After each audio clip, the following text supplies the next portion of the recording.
Chemical চেঞ্জের আজকে first topic সেটা হচ্ছে collision theory of chemical reaction. Collision theory of chemical reaction. So please give your proper attention. আজকের ক্লাসটা totally অনেকটাই থিওরিটিক্যাল ক্লাস। তো ফার্স্ট হচ্ছে প্রিভিয়াস ক্লাসটা কোয়াইট ইম্পর্টেন্ট চ্যাপ্টার পার্ট ছিল, কারণ ওইটা ফুললি ক্যালকুলেটিভ পার্ট ছিল। আর এই পার্টে যদি সিকিউতে কোনো কিছু আসে তাহলে সেটা প্রিভিয়াস ক্লাসের কনটেক্সটে আসার কথা। তো প্লিজ ওটা মিস করা যারা তারা অবশ্যই ওটা দেখে নোট করে রাখবা। তো এসো যে আজকের টপিকটা হচ্ছে কনসেপচুয়াল। কনসেপ্টের জন্য এটা খুব হেল্পফুল। নাম্বার খুব বড় বিষয় না, কনসেপ্টের জন্য। Collision theory of chemical reaction. Collision theory of chemical reaction এটা হচ্ছে কি রকম যে একটা কেমিক্যাল রিঅ্যাকশন সাকসেসফুলি কমপ্লিট হবে কিনা, আর একটা কেমিক্যাল কি সাকসেসফুল আর আনসাকসেসফুল, একটা কেমিক্যাল রিঅ্যাকশন কি সাকসেসফুল আর আনসাকসেসফুল, সেটা কতগুলো ফ্যাক্টরের উপর ডিপেন্ড করে, মানে সেটাই এই থিওরিতে মেনশন করা হবে। কলিশন থিওরি তার মানে একটা রিঅ্যাকশন সাকসেসফুল হলে কেন, কখন সাকসেসফুল হবে, আর কোন রিঅ্যাকশন যদি আনসাকসেসফুল হয় তাহলে কেনই বা সেটা আনসাকসেসফুল হলো। তো এটা এগেইনস্টে তোমার কতগুলো কন্ডিশন আছে, তো সেই কন্ডিশন গুলোকে একসাথে হচ্ছে কলিশন থিওরি বলে। তো এসো আমরা সেটাই শেয়ার করি, collision theory of chemical reaction. আচ্ছা, কলিশন থিওরিতে তোমার দেয়ার আর সাম পার্ট, দেয়ার আর সাম পয়েন্ট। তার মধ্যে ফার্স্ট পয়েন্ট হচ্ছে গিয়া কন্ট্যাক্ট। ফার্স্ট পয়েন্ট হচ্ছে কন্ট্যাক্ট। অর্থাৎ কলিশন থিওরিতে বলা হইতেছে যে তোমার রিঅ্যাক্টেন্ট মলিকিউল মানে যখন রিঅ্যাকশন করবে তখন ফার্স্ট কন্ডিশন হচ্ছে তাদেরকে কন্ট্যাক্টে আসতে হবে। কন্ট্যাক্টে এখন যদি রিঅ্যাক্টেন্টরা কন্ট্যাক্টেই না আসে, রিঅ্যাক্টেন্ট যদি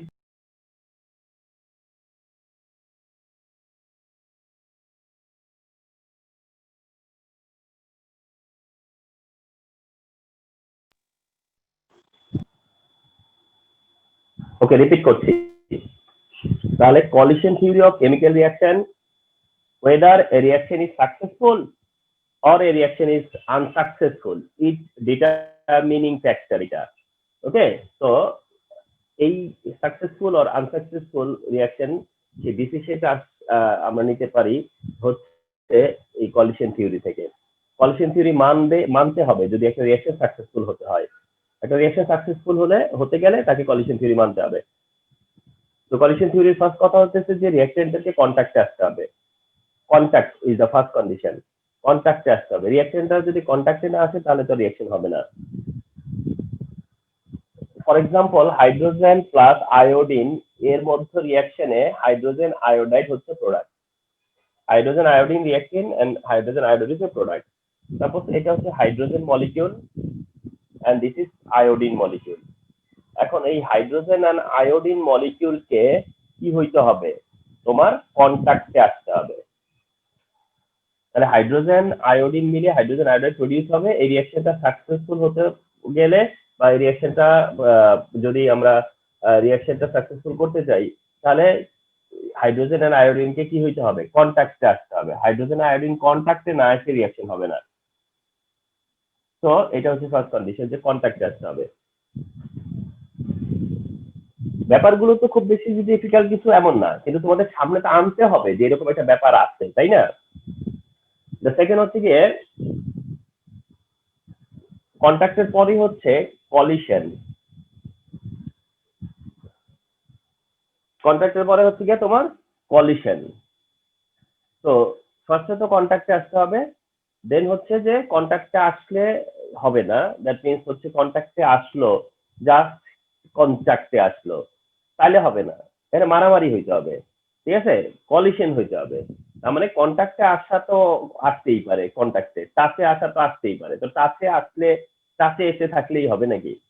তার মানে তাদের মধ্যে কি হইতে হবে, কলিশন হইতে হবে। কলিশন, এবং এটাকে বলা হইতেছে এরকম যে collision with sufficient energy. Collision with sufficient energy, collision with sufficient energy হতে হবে। সাপোজ হাইড্রোজেন অ্যান্ড আয়োডিন এরা কি হয়েছে, কন্ট্যাক্টে আসছে, আসার পরে তোমার দুইটা অপশন, একটা অপশন হচ্ছে যে হাইড্রোজেন অ্যান্ড আয়োডিন এরা কি হয়ে গেছে, সেপারেট হয়ে গেছে। আরেকটা অপশন হতে পারে যে হাইড্রোজেন আয়োডাইড কি হয়েছে, প্রডিউস হয়েছে। তাহলে তুমি কি বলবা যে এটা আনসাকসেসফুল আর এটা হচ্ছে সাকসেসফুল, রাইট না? তাহলে হাইড্রোজেন আয়োডিন কন্ট্যাক্টে ছিল, কিন্তু কন্ট্যাক্টে থাকার পরেও কি হইতে পারে, কিছু আনসাকসেসফুল হইতে পারে, কিছু সাকসেসফুল হইতে পারে। যে যারা আনসাকসেসফুল মানে যে কলিশনের পরে আবার হাইড্রোজেন হাইড্রোজেন হয়েই আছে, আয়োডিন আয়োডিন হয়েই আছে, দ্যাট মিনস ওইটা আনসাকসেসফুল কলিশন। আনসাকসেসফুল কলিশন মানে হচ্ছে ওটা প্রসেসটা আনসাকসেসফুল, কারণ ওখানে কলিশন হলেও ওটা সাফিসিয়েন্ট এনার্জি কি করা হয় নাই, তোমার অ্যাপ্লাই করা হয় নাই, সাফিসিয়েন্ট এনার্জি অ্যাপ্লাই করা হয় নাই, যার কারণে ওইটা আনসাকসেসফুল। আর যেটা সাকসেসফুল তার মানে ওখানে সাফিসিয়েন্ট এনার্জি অ্যাপ্লাই করা হয়েছে ডিউরিং কলিশন। ডিউরিং কলিশন, তাহলে কলিশন থিওরির ফার্স্ট কথা হচ্ছে যে কন্ট্যাক্টে আসতে হবে, না হলে রিঅ্যাকশন হবে না। সেকেন্ড বলতেছে যে কন্ট্যাক্টে আসতেই হবে না, কলিশন হইতে হবে উইথ সাফিসিয়েন্ট এনার্জি, না হলে সাকসেসফুল হবে না। বাট এখানেও শেষ না, দের ইজ অ্যানাদার পয়েন্ট, আরো একটা পয়েন্ট আছে। টোটাল 3 পয়েন্ট মনে রাখবেন, কলিশন থিওরিতে 3টা পয়েন্ট। এটা আগে খুব ইম্পর্টেন্ট ছিল, দ্যাট মিনস হচ্ছে তোমার যখন নন ক্রিয়েটিভ ছিল, বাট ক্রিয়েটিভ আসার পরে এটা আমার চোখে পড়তে হচ্ছে একটা বোর্ড, একটা বোর্ডের আমার চোখে পড়ছে, সেটা হচ্ছে এরকম বলা ছিল বিতে, বিতে বলা ছিল এক্সপ্লেইন কলিশন থিওরি, জাস্ট এরকমই যে এক্সপ্লেইন কলিশন থিওরি 2 মার্ক দিয়ে একবার একটা বোর্ডে দিয়েছিল। এটা একবার চোখে পড়ছে, আরেকটা হচ্ছে মাল্টিপল কমপ্লিশন আসছে, মাল্টিপল কমপ্লিশন যে 3টা পয়েন্ট দিয়ে মাল্টিপল কমপ্লিশন করছে। থার্ড পয়েন্টটা কি, তাহলে ফার্স্ট হচ্ছে কন্ট্যাক্টে আসতে হবে, কন্ট্যাক্টে আসাটাও এনাফ না যদি যদি না কলিশন হয়, কলিশন হলেও হবে না যদি না সাফিসিয়েন্ট এনার্জি দেয়, তাহলে তারপরে আরো একটা কন্ডিশন মানতে হবে। থার্ড কন্ডিশন, থার্ড কন্ডিশন হইতেছে যে কলিশন হলেও হবে না, that means collision sufficient energy even apply করছে তারপরেও নাও হতে পারে, কলিশন হয়েছে সাফিসিয়েন্ট এনার্জিও দিছে কিন্তু তারপরেও রিঅ্যাকশন হয় নাই, আনসাকসেসফুল হতে পারে। সেটা কখন, যে কলিশন হইতে হবে এরকম বলতেছে, collision must be suitable area,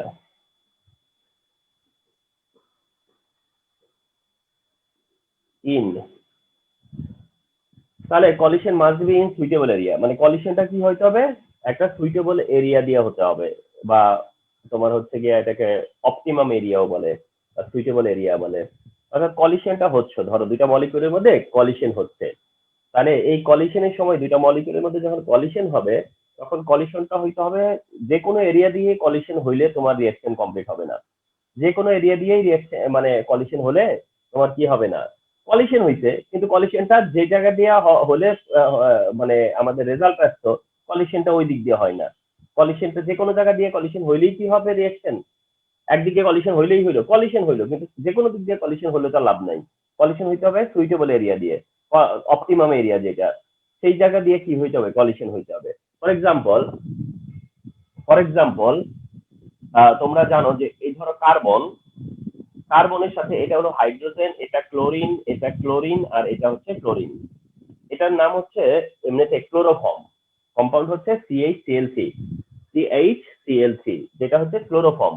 এখন এই ক্লোরোফর্মকে আবার ক্লোরিনেশন করা যায়, তোমরা মনে আছে, মনে আছে তোমাদের হচ্ছে হ্যালোজিনেশন অফ মিথেন পড়লা না, তো ফার্স্টে মনোক্লোরো, পরে ডাইক্লোরো, পরে ট্রাইক্লোরো এন্ড শেষে টেট্রাক্লোরো।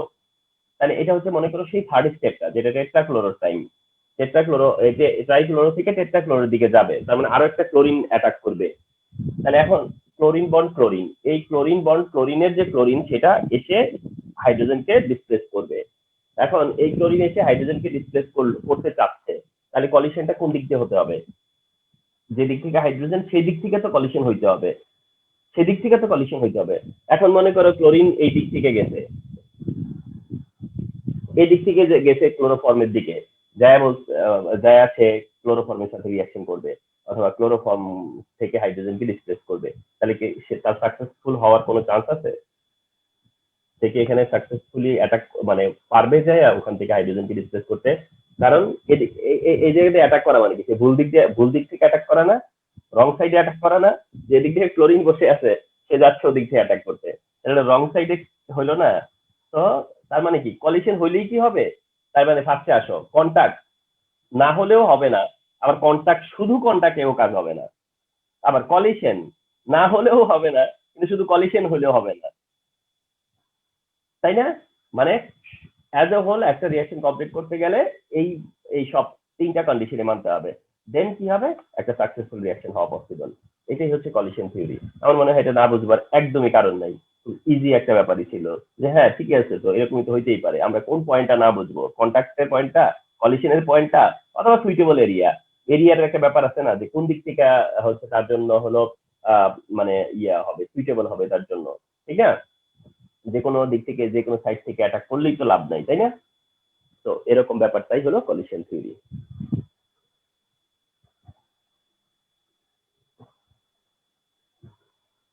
আচ্ছা, the next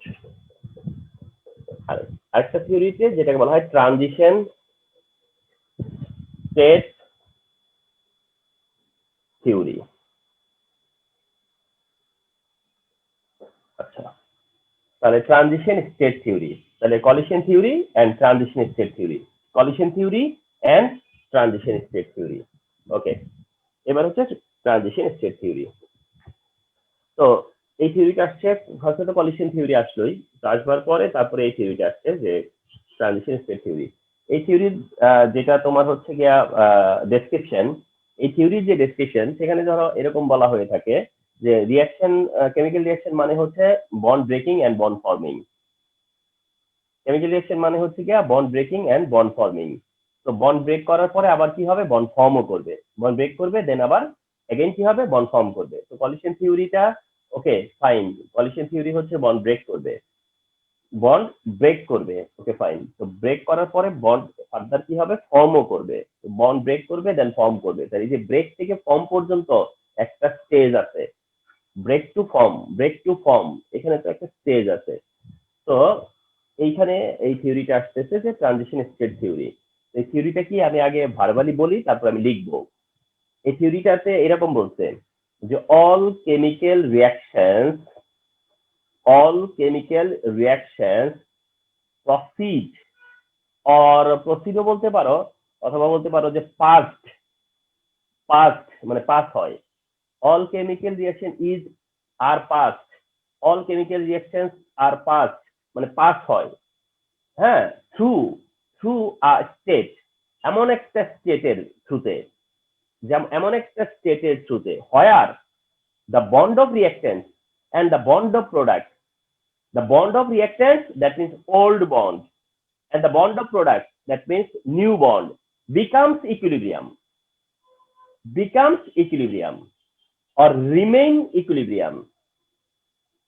This state is called transition state, and this theory is called transition state theory. And no one reaction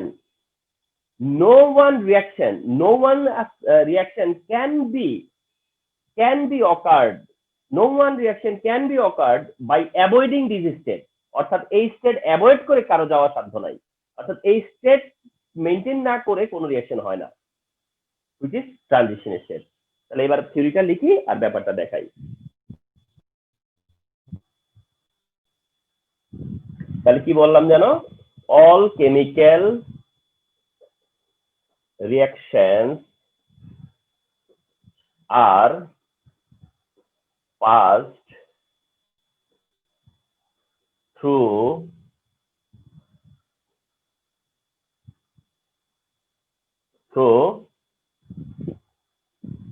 all chemical reactions are passed through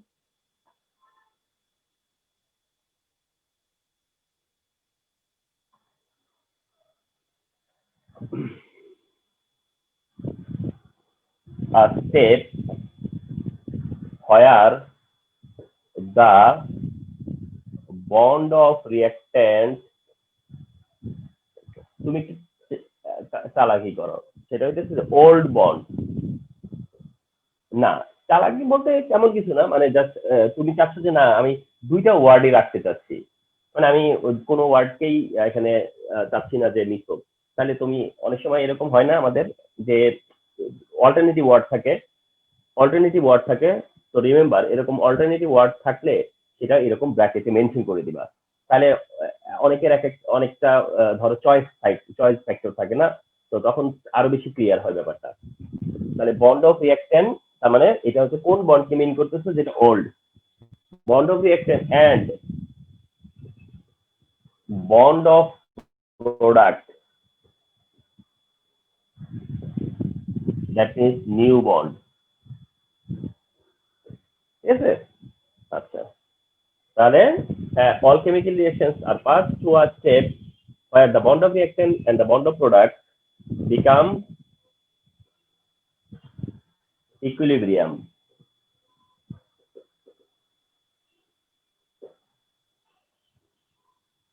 Bond of reaction and bond of product become equilibrium. ঠিক আছে? This step is called transition state. অথবা step না বলে স্টেটও বলতে পারতাম, এটা step না বলে স্টেটও বলতে পারতাম, তাহলে সেটা ট্রানজিশন স্টেট বোঝায়। ওকে, প্রবলেম নাই। এই হচ্ছে ট্রানজিশন স্টেট থিওরি।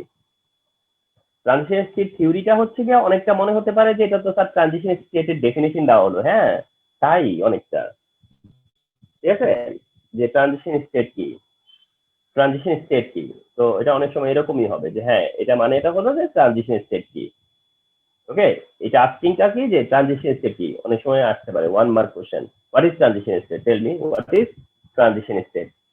তাহলে এটা হচ্ছে সেই ডেফিনেশন। তাহলে এবার দেখো, সাপোজ এ বি একটা রিঅ্যাকটেন্ট, সি এর সাথে রিঅ্যাক্ট করছে, এ সেপারেট হয়ে বিসি মলিকিউল ফর্ম করছে, মানে এবি মলিকিউলের সাথে সি রিঅ্যাক্ট করছে, করে বিসি মলিকিউল প্রডিউস করছে। এবি রিঅ্যাকটেন্ট সি এর সাথে রিঅ্যাক্ট করে A element and BC molecule produce করছে। তার মানে bond was between AB and bond is between BC, অর্থাৎ বন্ড ছিল এবি এর মধ্যে, এখন ওল্ড এন্ড নিউলি সেই বন্ড ফর্ম করছে বিসি। এবি বন্ড থেকে বিসি বন্ড হয়েছে, রিঅ্যাকটেন্টের এবি বন্ড, প্রোডাক্টে বিসি বন্ড, রিঅ্যাকটেন্টের এবি বন্ড, প্রোডাক্টে হচ্ছে বিসি বন্ড। তো এই ট্রানজিশন স্টেট থিওরিতে এটাই বলা হচ্ছে, যেমনটা ধরো এবি রিঅ্যাকটেন্ট, এবি বন্ড আছে, ধরো এই যে এবি বন্ড, হ্যাঁ এবি বন্ড, এটা রিঅ্যাকশন করতে হলো কি সি এর সাথে। এটা মানে ওই যে মানে মুশকিল হলো কি এই ড্যাশ, এই মাইনাস সাইনটা আর এই যে বন্ডের সাইনটা এক হয়ে যাওয়াতে খুবই প্রবলেম হয় না। এখন মনে হবে যে এটা মাইনাস দিছে আর এটা প্লাস দিছে, এমন মনে হয়ে যেত, আসলে কিন্তু ওটা বোঝাচ্ছি না, বোঝাচ্ছি যে এ বি এর মধ্যে বন্ড প্লাস সি এর সাথে তার রিঅ্যাকশন, দেন এই স্টেট ক্রিয়েট হবে, এন্ড পরবর্তীতে এ থেকে বিসি বন্ড ফর্ম করবে। তাহলে তোমরা একটা কাজ করতে পারো, মিসআন্ডারস্ট্যান্ডিং যেন না হয়, এটা লিখে তোমরা বলতে পারো যে বন্ড 1 বা বন্ড ওল্ড, আর এটার নিচে লিখে রাখো bond new, bond old and bond new. তাহলে ওল্ড বন্ড আর new bond becomes equilibrium, old bond and new bond become equilibrium। তার মানে কি শোনো, এর মানেটা হচ্ছে যে এমন কখনো হয় না যে একটা বন্ড ব্রেক করবে, মানে এবি বন্ড ব্রেক হবে, এবি বন্ড ব্রেক করে এ আলাদা হয়ে যাবে, বি আলাদা হয়ে যাবে, তারপরে যাই আবার বিসি এর সাথে বিসি বন্ড ফর্ম করবে, এমনটা না। রিমেম্বার যে বন্ড ব্রেকিং এন্ড বন্ড ফর্মিংটা simultaneous, bond breaking and bond forming প্রসেসটা সিমিলটেনিয়াস, অর্থাৎ বন্ড যখন ব্রেক করতে শুরু করে at the same time bond form করতেও শুরু করে, বন্ড ব্রেক করতেও যেমন স্টার্ট করে, সিমিলটেনিয়াসলি বন্ড ফর্ম করতেও স্টার্ট করে দেয়। মানে একদিক থেকে ধরো বন্ড ব্রেক করতেছে, আরেক দিক থেকে মনে করো বন্ড ফর্ম করতেছে। তার মানে এটা পার্সিয়াল পার্সিয়াল হয়ে গেছে বন্ড ব্রেকিং, ওদিকে আবার পার্সিয়াল পার্সিয়াল বন্ড ফর্ম করে ফেলছে।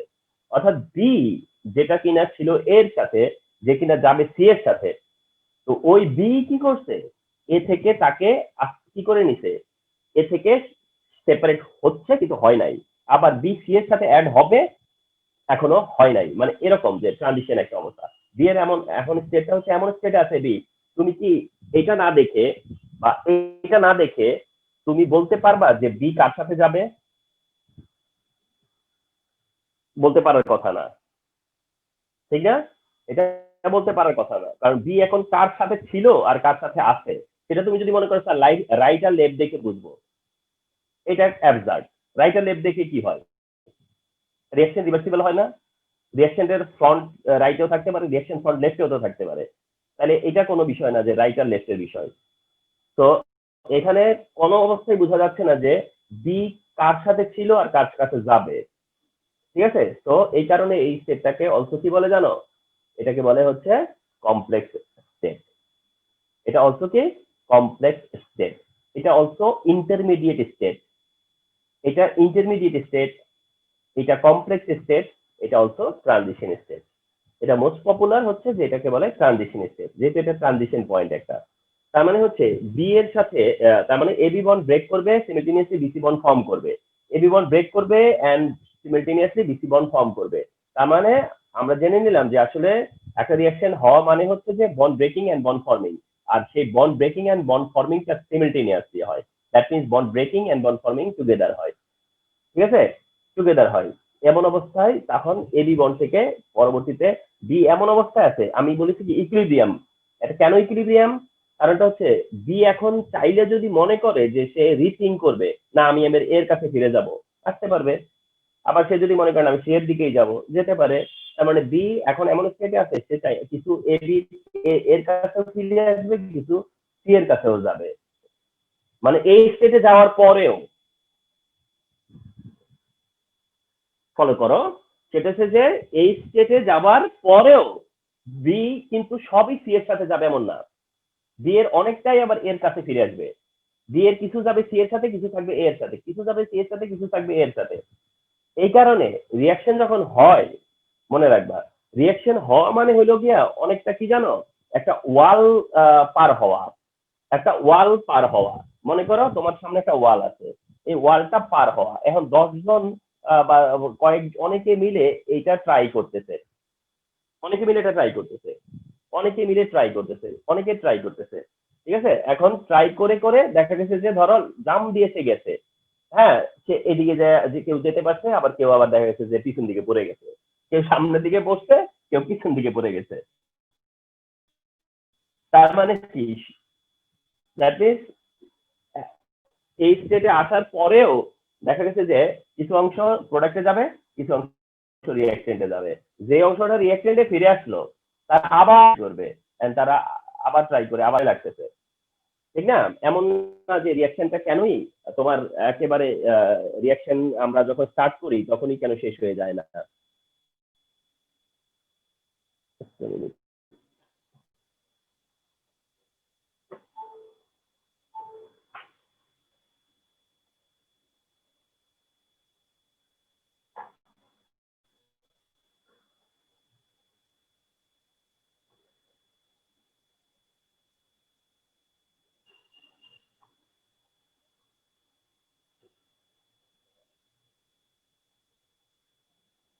আচ্ছা, তাহলে হোয়াট আই সেইড যে তাহলে এই জন্য রিঅ্যাকশনটা কি হয়, গ্র্যাজুয়ালি টাইম নেয়। এই জন্য রিঅ্যাকশনটা কি হয়, গ্র্যাজুয়ালি টাইম নেয়। দ্যাট মিনস রিঅ্যাকটেন্টের একটা অংশ মানে রিঅ্যাকশন কি করে, পার্টলি ট্রাই করে, রিঅ্যাকশনের পার্টলি ট্রাই করে তারপরে সাকসেসফুল হয়, আনসাকসেসফুল হয়, সাকসেসফুল হয়, আনসাকসেসফুল হয়। তাহলে কলিশন থিওরিতে এমনটা ছিল না, সাকসেসফুল আনসাকসেসফুল, সাকসেসফুল আনসাকসেসফুল, এখানেও তাই আছে, সাকসেসফুল আনসাকসেসফুল। অর্থাৎ বি এই ট্রানজিশন স্টেটে যাওয়ার পরেও কিছু রিঅ্যাকটেন্টে চলে আসে, কিছু রিঅ্যাকটেন্ট প্রোডাক্টে যায়, কিছু রিঅ্যাকটেন্টে আসে, কিছু রিঅ্যাকটেন্ট প্রোডাক্টে যায়। তো এই জন্য এটাকে বলা হয় ইকুইলিব্রিয়াম, কারণ এটা ফ্রন্টে, এটা ফরওয়ার্ডও আছে, এটা ব্যাকওয়ার্ডও আছে। তাহলে এই স্টেটটা হচ্ছে ট্রানজিশন স্টেট। তাহলে কোনো রিঅ্যাকশন হতে গেলে এই স্টেট ওভারকাম করতেই হবে। এই স্টেপটাকে তোমার অ্যাভয়েড করার উপায় নাই। দ্যাট মিনস এই স্টেপটাকে ইগনোর করবা এমনটা না, যে না আমি এই স্টেপ যাব না, এমনটা না। মানে এই স্টেপ মেনটেন করেই তোমাকে প্রোডাক্টে যেতে হবে। তার মানে কারণ রিয়াকশন মানে bond breaking and bond forming. Reaction মানে bond breaking and bond forming, and bond breaking bond ফর্মিংটা সিমিলটেনিয়াসলি হবে। এন্ড সিমিলটেনিয়াসলি হলে পরে অফকোর্স এই স্টেটটা ক্রিয়েট করবে তারা। এই স্টেট ক্রিয়েট করবে, এই ইকুইলিব্রিয়াম স্টেটে আসবে, এন্ড ইকুইলিব্রিয়াম স্টেটে আসার পর দেখা যাবে যে তোমার রিয়াকশনটা থাকতে পারে, প্রোডাক্টেও যেতে পারে। বাট আমরা অত কিছু বলতেছি না, আমরা বলতেছি যে এই স্টেটটা মেনটেন করতে হবে। এই স্টেটটা হচ্ছে ট্রানজিশন স্টেট, তাহলে এটা হচ্ছে transition state.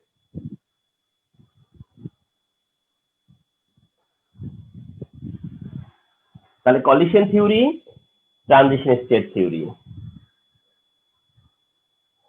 Okay, now activation energy. Okay, so now the topic is activation energy. এখন আমরা বলবো যে activation energy কি, what is activation energy? Okay, তাহলে activation energy definition ভ্যারাইটি মানে আছে, মানে দ্যাট মিন্স ভ্যারিয়েবল, মানে অনেক ভাবেই ডেফিনেশনটা দেওয়া যায়, কয়েক রকম ভাবেই ডেফিনেশন দেওয়া যায়। তারপরে আসো যে আমরা ডেফিনেশন কি দিব তাহলে অ্যাক্টিভেশন এনার্জি। আচ্ছা, অ্যাক্টিভেশন এনার্জি হচ্ছে ফার্স্ট অফ অল এটা একটা মনে রাখবা যে এটা হচ্ছে রিকোয়ার্ড এনার্জি। অ্যাক্টিভেশন এনার্জিটা হচ্ছে একটা required energy. First of all এটা একটা required energy. Activation energy is a required energy which is required. Activation energy is a required energy which is required to to যে টু রিচ অথবা to হচ্ছে তোমার obtain transition state. অর্থাৎ ওই যে transition স্টেটে যাবে তুমি, ট্রানজিশন স্টেটে যাওয়ার জন্য যতটুকু এনার্জি প্রথমে মিনিমাম লাগবে, ওই এনার্জিটা হচ্ছে অ্যাক্টিভেশন এনার্জি। তার মানে ট্রানজিশন স্টেটে যাওয়ার জন্য যত এনার্জি লাগবে সেটা ট্রানজিশন, সেটাই হচ্ছে অ্যাক্টিভেশন এনার্জি। একটা রিঅ্যাকট্যান্টকে ট্রানজিশন স্টেটে আসতে হবে, একটা রিঅ্যাকট্যান্টকে ট্রানজিশন স্টেটে আসতে হবে। আর ট্রানজিশন স্টেটে না আসলে তো হচ্ছে না। তবে এই ট্রানজিশন স্টেটে আসার জন্য যে এনার্জিটা দরকার হবে বা যে অ্যামাউন্টের এনার্জি দরকার তার, সেই এনার্জিটাই হচ্ছে অ্যাক্টিভেশন এনার্জি। তাহলে আমরা ডেফিনিশনটা আগে একটা স্টার্ট করি, যেটা এরকম, দা মিনিমাম অ্যামাউন্ট অফ এনার্জি। তাহলে এটা একটা minimum amount of energy, minimum অর্থাৎ যতটুকু না হলেই না। ফর এক্সাম্পল তুমি মনে করো একটা কোনো একটা ধরো কথার কথা, তুমি একটা ইয়ের কথা মনে করো, কোনো একটা আইটেমের কথা, যে তুমি কোনো একটা আইটেম বার্গেইন করলে 100 টাকায় কিনতে পারো। মানে তার মানে হচ্ছে যে 5 জন ট্রাই করলো, সবাই বার্গেইন করলো, করার পরে কোনো একজন 100 টাকায় কিনছে। এখন কোনো একজন 110 টাকায় কিনছে, কোনো একজন 120 টাকায় কিনছে। কারণ আমি যদি বলি যে ওই আইটেমটা কয় টাকা কেনা যায়, তাহলে আনসারটা হবে 100 টাকা। কারণ 100 টাকা দিয়ে কেউ তো কিনছে না, তার মানে ওটা কেনা যায় তো 100 টাকায়। 110 টাকা কেউ যদি দিয়ে থাকে, 120 টাকা যদি কেউ দিয়ে থাকে, সেটা ওভার রেট দিচ্ছে। কিন্তু মিনিমাম আমি কত টাকা হলেই কিনতে পারি ওটা, সেটা 100 টাকা। এই জন্য আর কি। তো এমন না যে অ্যাক্টিভেশন এনার্জিটার চাইতে বেশি এনার্জি দিলে কাজটা হবে না, কাজ হবে, কিন্তু আমরা বলতেছি কতটুকু না হলেই না। The minimum amount of energy which is required,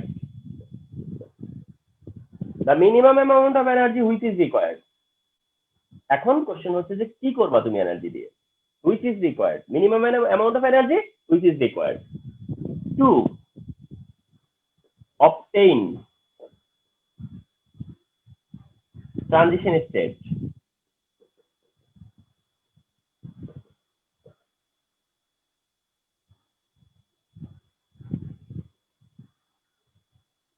of a reactant, একটা রিঅ্যাকট্যান্টের অ্যাক্টিভেশন এনার্জি কার, রিঅ্যাকট্যান্টের। The minimum amount of energy which is required to obtain transition state of a reactant is called activation energy,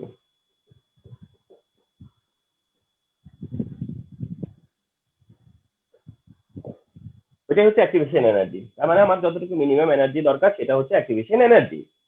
minimum এনার্জিটা হচ্ছে activation energy.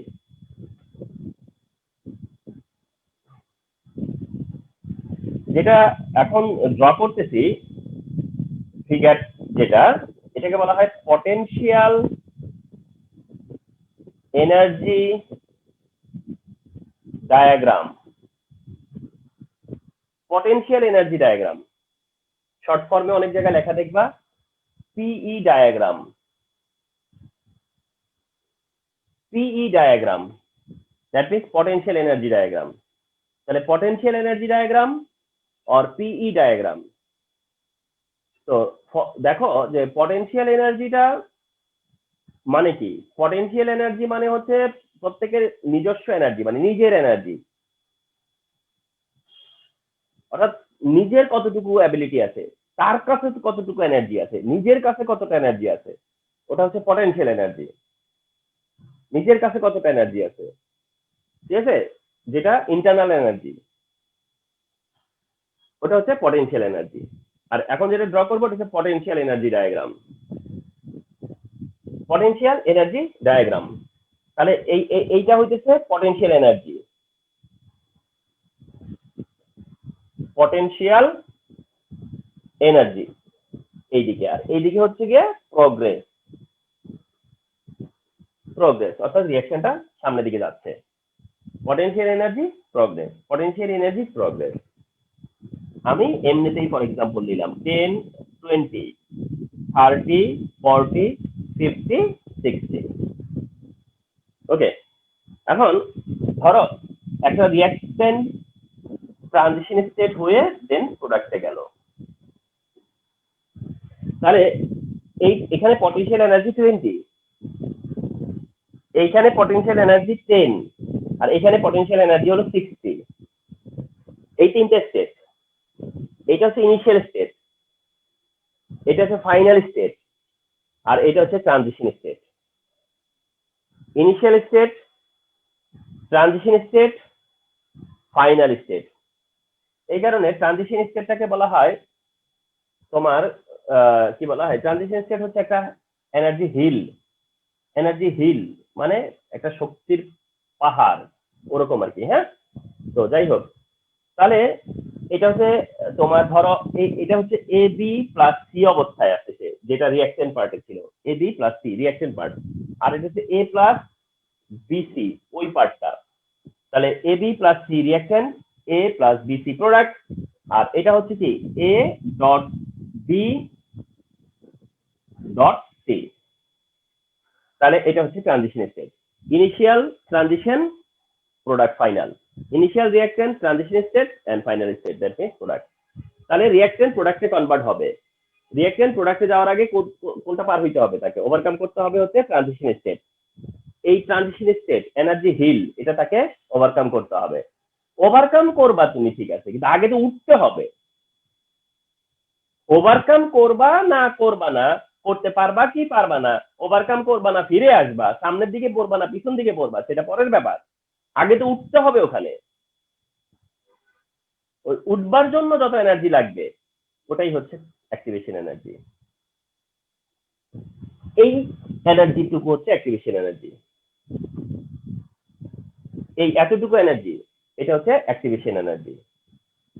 এই এনার্জিটুকু হচ্ছে activation energy, যেটাকে আমরা ই এ দিয়ে ডিনোট করে থাকি, অ্যাক্টিভেশন এনার্জি। তাহলে অ্যাক্টিভেশন এনার্জির এই জন্য আরেকটা অল্টারনেটিভ ডেফিনেশন আছে। অ্যাক্টিভেশন এনার্জি না আরেকটা ডেফিনেশন আছে, সেই ডেফিনেশনটা কি জানো, এরকম বলে the difference, sorry average difference বলে, the average difference of energy. দেখো এটাও কিন্তু মনে রাখো, the average difference of energy between transition state and initial state. The average distance, difference, the average difference of energy, the average difference of energy between initial state and transition state, অর্থাৎ এই difference of এনার্জিটাকেই বলে activation energy. Correct? তোমার কাছে 20 টাকা আছে, তুমি চাচ্ছ যে 60 টাকা দিয়ে একটা কিছু কিনতে, তাহলে তোমাকে আর কত টাকা মানে আরো রিকোয়ার তোমার 40 টাকা। আচ্ছা 40 টাকা যে রিকোয়ার তুমি কেমনে বুঝছো? তুমি দেখছো যে ডিফারেন্স বিটুইন 60 এন্ড 20 সেটা হলো 40, তাহলে একই তো হইলো। তাহলে তো ব্যাপারটা ইনক্লুসিভ। রিকোয়ার্ড এনার্জি তো হচ্ছে difference of energy, required energy তো হচ্ছে দিস ডিফারেন্স অফ এনার্জি। তাহলে এই ডেফিনিশন বলতেছে রিকোয়ার্ড এনার্জি, আর ওই ডেফিনিশন বলতেছে যে ডিফারেন্স অফ এনার্জি। তো ডিফারেন্স অফ এনার্জিটাই তো রিকোয়ার্ড এনার্জি। ঠিক আছে, তো ওইভাবে ওইটা কোথাও মেনশন করলে পরে বুঝবা যে আসলে এটা মিন করছে। তাহলে দিস ইজ এইটাই হচ্ছে অ্যাক্টিভেশন এনার্জি। ফর এক্সাম্পল এই রিঅ্যাকশন অ্যাক্টিভেশন এনার্জি কত? 40। দিস রিঅ্যাকশন অ্যাক্টিভেশন এনার্জি কত? 40, বিকজ রিঅ্যাকটেন্টের এনার্জি পটেনশিয়াল এনার্জি কত? 20।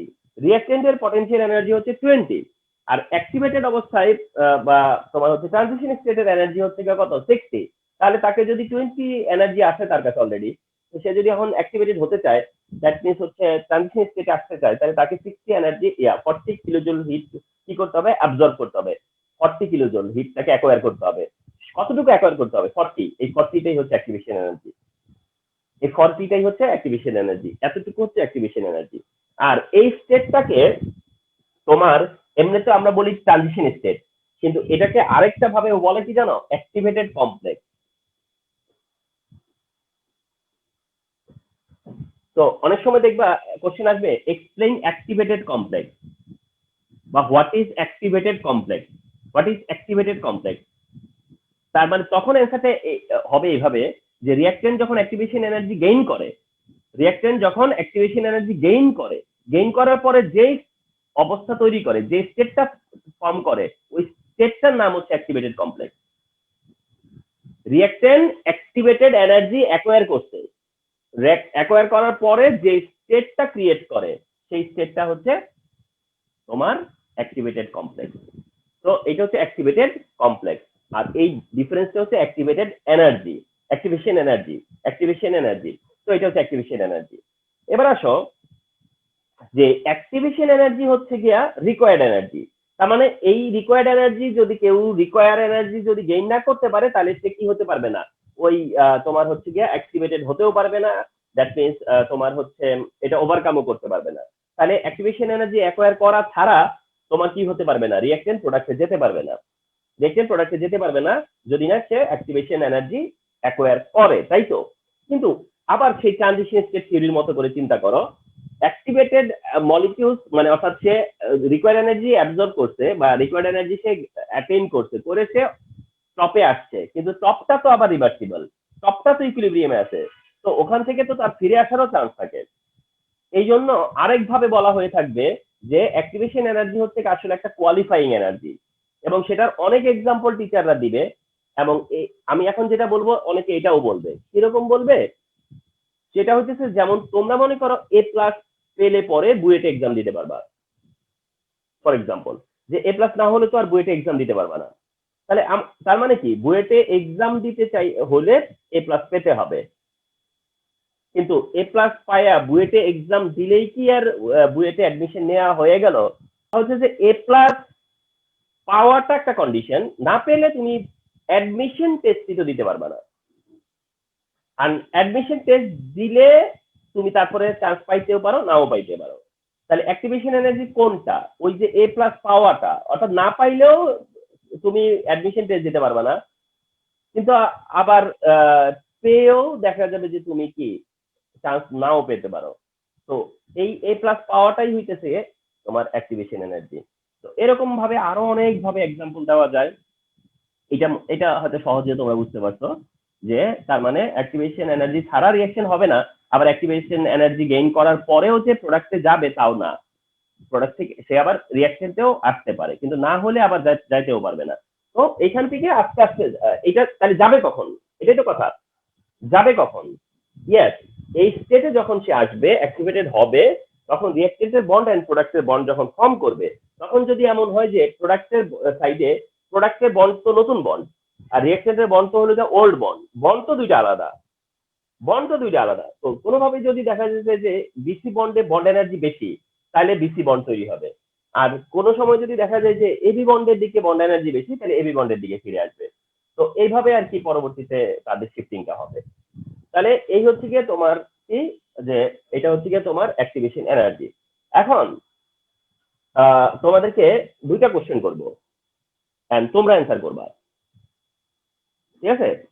সেটা হইতেছে যে কোশ্চেনটা, ফার্স্ট কোশ্চেন খুব ইজি কোশ্চেন, তোমরা কে আগে অ্যান্সার করবা সেইটাই হচ্ছে ব্যাপার।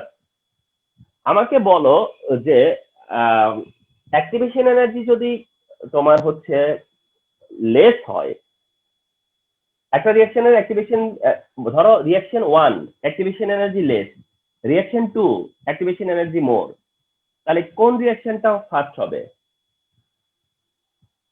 অ্যাক্টিভেশন এনার্জি যত কম, রিঅ্যাকশন তত, রেট অফ রিঅ্যাকশন তত মোর, মানে রেট অফ রিঅ্যাকশনের সাথে অ্যাক্টিভেশন এনার্জির কি রিলেশন?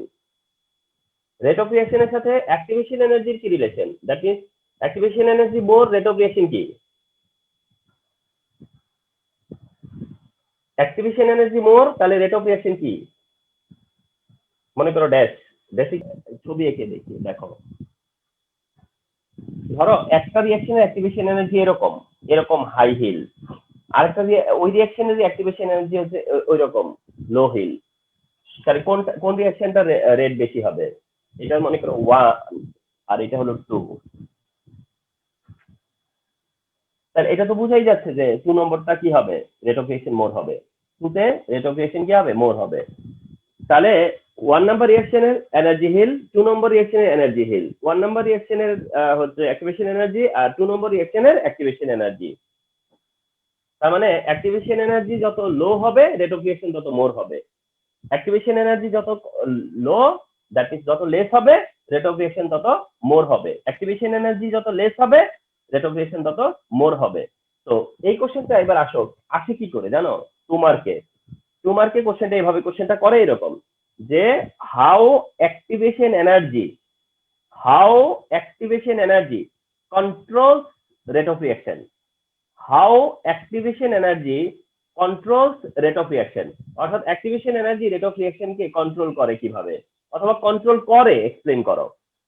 তাহলে তোমার অ্যান্সার কি? অ্যাক্টিভেশন এনার্জি ডেফিনিশন দেওয়া, দেন মেনশন করা যে একটা রিঅ্যাকশনের রেট ডিপেন্ড করে হচ্ছে গিয়ে তার অ্যাক্টিভেশন এনার্জির উপর। দ্যাট মিন্স অ্যাক্টিভেশন এনার্জি যত কম হবে, রেট অফ রিঅ্যাকশন তত মোর হবে। অ্যাক্টিভেশন এনার্জি যত লেস হবে, রেট অফ রিঅ্যাকশন তত মোর হবে। আর অ্যাক্টিভেশন এনার্জি যত মোর হবে, রেট অফ রিঅ্যাকশন তত লেস হবে। তার মানে একটা রিঅ্যাকশনের রেট কি হবে, একটা রিঅ্যাকশনের রেট কি হবে, রেট কি লেস হবে অর মোর হবে, সেটা ডিপেন্ড করে ওই রিঅ্যাকশনের অ্যাক্টিভেশন এনার্জির উপর। তাহলে আমরা যদি মনে করো যে কোনো রিঅ্যাকশনের রেট ইনক্রিজ করি অথবা কোনো রিঅ্যাকশনের রেট ডিক্রিজ করি, অ্যাকচুয়ালি আমরা কি করি? আমরা অ্যাক্টিভেশন এনার্জি কমিয়ে দেই, ঠিক আছে? তো এইটা হচ্ছে গিয়ে তোমার অ্যাক্টিভেশন এনার্জির এটা কনসেপ্ট। আর এটা খুব তো ন্যাচারাল একটা ব্যাপার, যেহেতু এটা হচ্ছে রিকোয়ার্ড এনার্জি, সিন্স এটা হচ্ছে গিয়ে তোমার টার্গেট এনার্জি, তাহলে এই টার্গেটটা তোমার যত বেশি দিব আমি, তত কম পিপল এই টার্গেটটা রিচ করতে পারবে। মনে করো ওয়ালের কথাই আসি, একটা ওয়াল তোমার ওভারকাম করতে হবে, ওয়ালটার হাইট এই হলো, মনে করো এখানে সবাই অ্যাটেম্প নিবে, এরকম অনেকগুলো মলিকিউল অ্যাটেম্প নিবে, এই যদি ওয়ালের হাইট হয়, তাহলে দেখা যাবে যে যতজন একসাথে পার হইতে পারবে, এই হাইটটা আরো বাড়ায় দাও, দেখা যাবে যে তার চেয়ে কম কি হচ্ছে তোমার, এই এরা হয়তো বা পার হচ্ছে, এরা পারতেছে না, আরো হাইট বাড়ায় দাও, দেখা যাবে যে মানে আরো কমে যাবে পার হওয়ার রেটটা। তো এইভাবে রেট অফ রিঅ্যাকশন যত, অ্যাক্টিভেশন এনার্জি যত ইনক্রিজ করবে, রেট অফ রিঅ্যাকশন তত ডিক্রিজ হবে।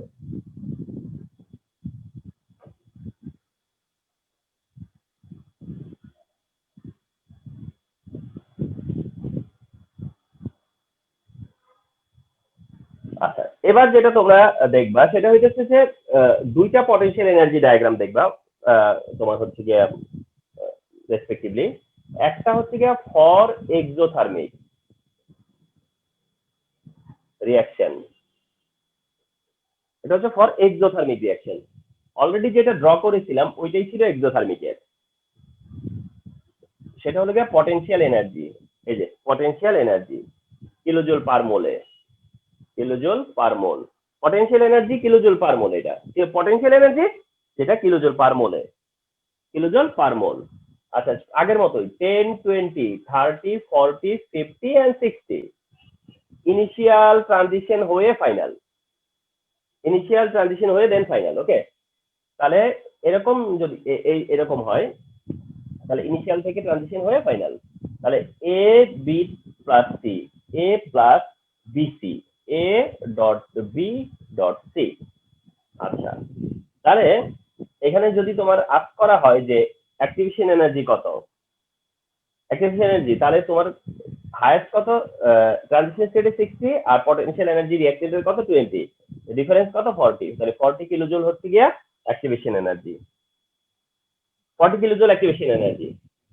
এন্ড এই জায়গায় আসো, এখানে ডেল্টা এইচ কত, delta H that means heat of reaction, delta H এখান থেকে বের করা পসিবল, ডেল্টা এইচ, কারণ ডেল্টা এইচ হচ্ছে H2 minus H1, delta H হচ্ছে H2 মাইনাস H1, H1 কোনটা যেটা রিঅ্যাকটেন্টের দিকে, আর H2 কোনটা যেটা প্রোডাক্টের দিকে। তাহলে বাট ডেল এইচ হচ্ছে গিয়া H2 মাইনাস H1, তাহলে H2 তো প্রোডাক্টের এনার্জি, তো প্রোডাক্টের এনার্জি কত 10, তাহলে H2 হচ্ছে 10, আর H1 হলো রিঅ্যাকটেন্টের যেটা 20, তাহলে কত হলো 20, 10 মাইনাস 20 মানে কত মাইনাস 10 কিলো জুল পার মোল। তাহলে এই এই এই গ্রাফ থেকে তোমার এই ডিসিশন আসতে হবে অ্যাক্টিভেশন এনার্জি কত, ডেল এইচ কত, অ্যাক্টিভেশন এনার্জি কত, ডেল এইচ কত, এন্ড অলসো এই ডিসিশন আসতে হবে weather it is exothermic or endothermic, weather it is exothermic or endothermic. তাহলে কি হলো যে অ্যাক্টিভেশন এনার্জি 40, ডেল এইচ হচ্ছে গিয়া মাইনাস 10 কিলো জুল পার মোল, তার মানে এটা এক্সোথার্মিক, দ্যাট মিনস এটা এক্সোথার্মিক। তাহলে এক্সোথার্মিকের এটা হচ্ছে এক্সোথার্মিকের, আরেকটা হচ্ছে গিয়া endothermic, for endothermic, for endothermic reaction, for endothermic reaction। ওকে, তো endothermic reaction এটা যদি ড্র করি তাহলে সাপোজ এটা কি পটেনশিয়াল এনার্জি কিসে কিলোজুল পার মোলে, পটেনশিয়াল এনার্জি কিলোজুল পার মোলে আগের মতোই দিচ্ছি আমি ভ্যালুজ গুলা 10 20 30 40 50 এন্ড 60, ইনিশিয়াল 10 দিয়ে স্টার্ট করলাম আর ফাইনাল জায়গা করলাম 30 তে, এই যে ফাইনাল 30 তে। তাহলে এইটা যদি হয় তাহলে ফলো করো এখানেও activation energy remain same, and তা কত 60 minus 20 that is 40 kilojoule. A B plus C, A B আর A plus BC, reaction transition state product. তাহলে এখানে ডেল্টা এইচ কি H2 মাইনাস H1, এইটা তো H1 আর এটা তো হচ্ছে এবার H2, তাহলে এবার H2 তো 20 আর H1 10, sorry sorry sorry sorry এটা 30, H2 হলো গিয়া 30, H1 আগের মতোই 20, বাট এবার আসছে হচ্ছে প্লাস 10 কিলোজুল পার মোল। তাহলে potential energy diagram for exothermic reaction, potential energy diagram for endothermic reaction। তাহলে এটা এক্সোথার্মিক, এটা দিয়ে তোমাকে একটা এমসিকিউ দিবে, দিয়ে বলবে কি জানো যে অ্যাক্টিভেশন এনার্জি এত, ডেল এইচ এত এন্ডোথার্মিক, অ্যাক্টিভেশন এনার্জি এত, ডেল এইচ এত এক্সোথার্মিক, এরকম ভাবে তোমাকে দিবে। তো তুমি খুব কেয়ারফুলি এটা ফলো করে নিবা যে which one is correct, which one is correct. Okay, তো এই টাইপের এমসিকিউ কিন্তু ভেরি কমন, ঠিক ওটাও তাই, ওটাও তাই। আচ্ছা, আরেকটা জিনিস এখানে নোটিস করার মতো আছে, আরেকটা জিনিস একটা ব্যাপার আছে যেটা নোটিস করতে হবে, সেটা হচ্ছে যে এরকম বলবে যে এইটাই আছে সাপোজ এইটাই, কিন্তু বললো যে what is the activation energy for reverse reaction, what is the activation energy for reverse reaction. তার মানে হচ্ছে তো তোমাদেরকে আরেকটা ব্যাপারে আমি একটু অ্যালার্ট করে দিচ্ছি, শুধু এই দিক থেকে চিন্তা করলে তো হবে না, এটাকে এই দিক থেকেও তো থিঙ্ক করতে হবে, কারণ এটা তো যে ইকুইলিব্রিয়াম না, এটা কি হতে পারে রিঅ্যাকশন টু প্রোডাক্ট, আবার প্রোডাক্ট টু রিঅ্যাকশন টু আসতে পারে। তাহলে রিভার্স রিঅ্যাকশনের জন্য অ্যাক্টিভেশন এনার্জি কত, রিভার্স রিঅ্যাকশনের অ্যাক্টিভেশন এনার্জি কত, দ্যাট টাইম কিন্তু এইটাই ইনিশিয়াল, এটা হচ্ছে ট্রানজিশন, এটা ইনিশিয়াল এটা ট্রানজিশন, রিভার্সে এটা ইনিশিয়াল এটা ট্রানজিশন, তাই না? তাহলে রিভার্স রিঅ্যাকশনের এইটার অ্যাক্টিভেশন এনার্জি কত 10 টু 60 দ্যাট মিন্স 50, রিভার্স রিঅ্যাকশনে এটা হলো 30 থেকে 60 দ্যাট মিন্স 30, তাহলে বুঝছো? তো ফলো করবা যে কি জানতে চাইছি। তাহলে রিভার্স রিঅ্যাকশনেও মানে এটা আমরা যেটা বলতেছি সেটা হচ্ছে ফরওয়ার্ডে, আমরা যেটা বলতেছি এটা ফরওয়ার্ডের দিক থেকে। বাট যদি রিভার্সের কথা আমাদের জানতে চাই আমরা, তাহলে আমরা বলে দিব for reverse reaction, for reverse reaction activation energy কত, ফর রিভার্স অ্যাক্টিভেশন এনার্জি কত। তো এরকমটা আর কি। তাহলে এই হচ্ছে অ্যাক্টিভেশন এনার্জির গ্রাফ, যেটাকে আমরা বলবো পটেনশিয়াল এনার্জি ডায়াগ্রাম। এন্ড এটা খুবই ভিজিবল, তোমরা দেখবা যে কোশ্চেন গুলাতে এই ধরনের থাকবে। আচ্ছা,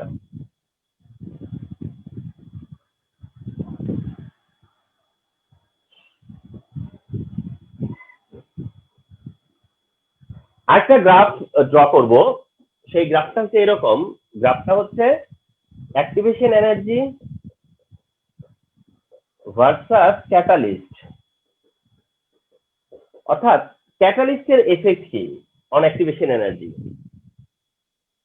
অ্যাক্টিভেশন এনার্জি ভার্সাস ক্যাটালিস্ট।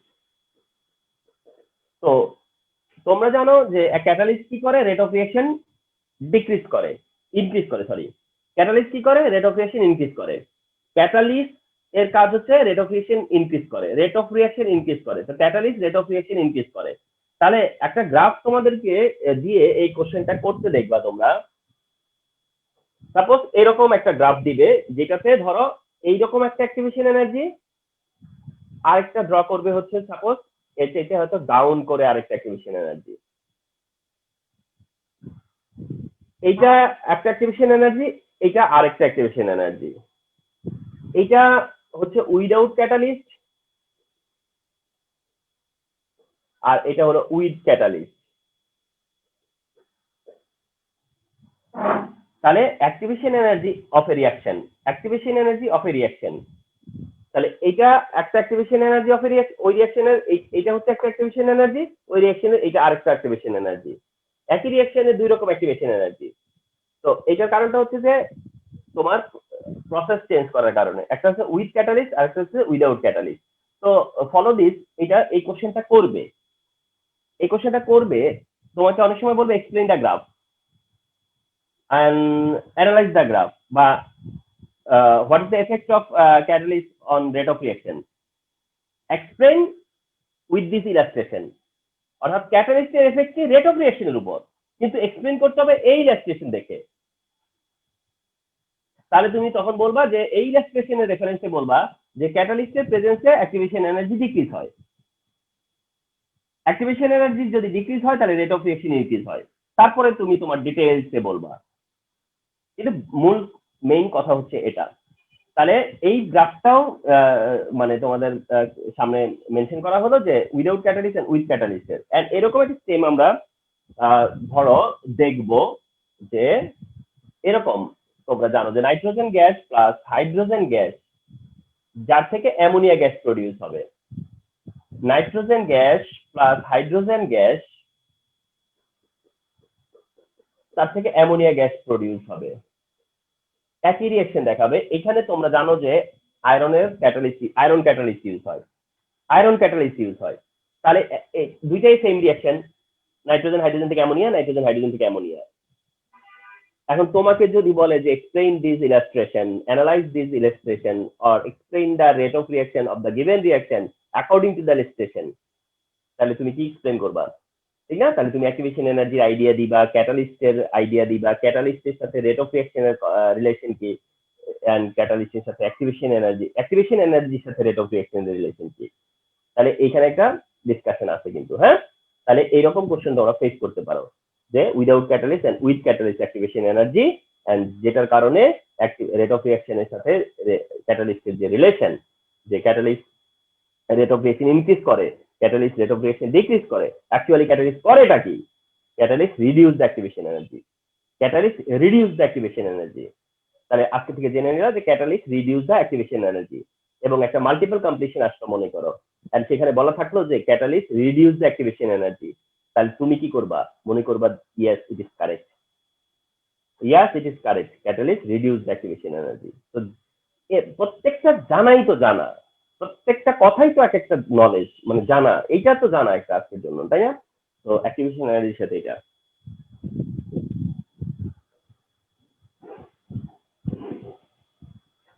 একটা এমসিকিউ বলে আজকে ক্লাস এন্ড করব।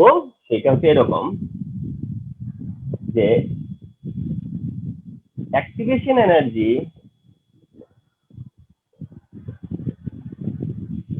of a forward reaction is 80 kilojoule per mole. Activation energy of a forward reaction is 80 kilojoule per mole. Activation energy of a forward reaction is 80 kilojoule per mole. Delta H is plus 20 kilojoule per mole. What is the activation energy in the backward reaction বা reverse reaction বলে? শোনো, reverse reaction বলতেই বুঝবা যে এটা backward কে বুঝাইছে। Reverse reaction খুব চমৎকার একটা এমসিকিউ। দেখো অ্যান্সার হলো 80 অপশনে রাখলাম, 60 অপশনে রাখলাম, 40 অপশনে রাখলাম। ও আচ্ছা, 80 তো ফরওয়ার্ডেই, তো এটা 100 করে দিলাম। 100, 60, 40, আর হচ্ছে 20।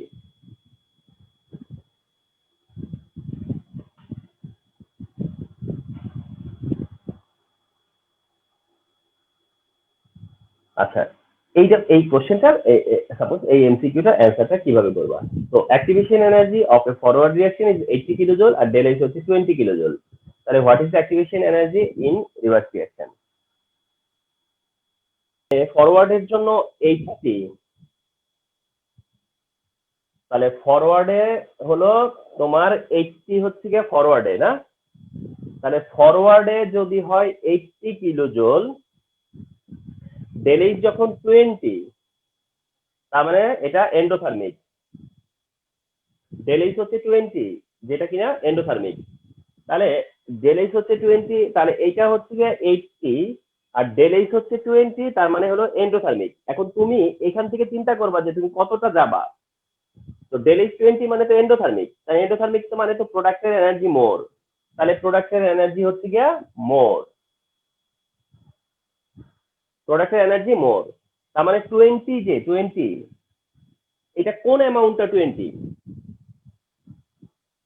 এই অ্যামাউন্টটা, এই অ্যামাউন্টটা 20। তার মানে রিঅ্যাক্টেন্ট প্রোডাক্টের ডিফারেন্স তো 20, এটা বুঝাই যাচ্ছে। রিঅ্যাক্টেন্ট প্রোডাক্টের ডিফারেন্স 20, ঠিক আছে? কিন্তু সেটা কোন 20? কাট কোন দিক থেকে 20? তার মানে এটা ফলো করি আমরা আবার কি বলছে যে ফরওয়ার্ড রিঅ্যাকশনের অ্যাক্টিভেশন এনার্জি 80, তাহলে এটা হচ্ছে ফরওয়ার্ড রিঅ্যাকশনের অ্যাক্টিভেশন এনার্জি 80। চাইছে যে ব্যাকওয়ার্ড রিঅ্যাকশনের অ্যাক্টিভেশন এনার্জি কত। এখন ব্যাকওয়ার্ডের ইনিশিয়াল কোড থেকে শুরু, তাহলে এটা যেহেতু 20,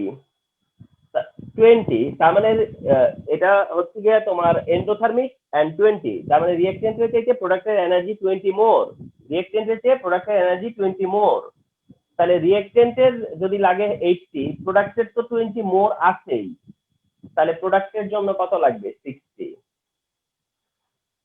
প্রোডাক্টের জন্য তাহলে 60। তো এটার রাফ করে নিবা দরকার হলে, হ্যাঁ, কনফিউশন থাকলে রাফ করে নিবা। তাহলে কি হলো যে অ্যাক্টিভেশন এনার্জি ফরওয়ার্ডে হচ্ছে 80, ব্যাকওয়ার্ডে কত? এইভাবে কি বলতে পারবো? কোনোদিনও না। ফরওয়ার্ডে এত, ব্যাকওয়ার্ডে কত, এটা কি বলা সম্ভব? কোনোদিনও পসিবল না, ঠিক না?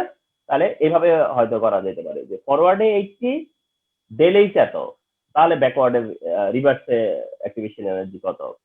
তাহলে এটা এরকম। আর যদি মনে করো বলতো যে এটা -20, তার মানে তুমি তখন এটা ধরে নিতা যেটা এক্সোথার্মিক। তার মানে সেখানে প্রোডাক্টের এনার্জি লেস, লেস, অর্থাৎ রিঅ্যাকটেন্টের থেকে প্রোডাক্টের এনার্জি আরো 20 কম।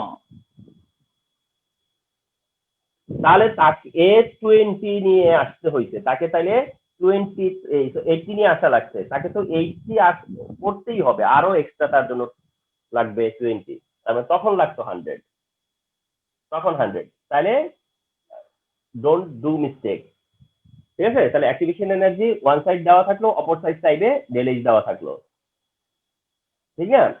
আচ্ছা, আরো একটা এমসিকিউ হয়তো এখন মনে পড়লো। মনে করো আমি ফরওয়ার্ডের অ্যাক্টিভেশন এনার্জি দিলাম, ব্যাকওয়ার্ডের অ্যাক্টিভেশন এনার্জি দিলাম, দিয়ে বললাম ডেল এইচ কত, তাও বলতে পারতাম। ঠিক না?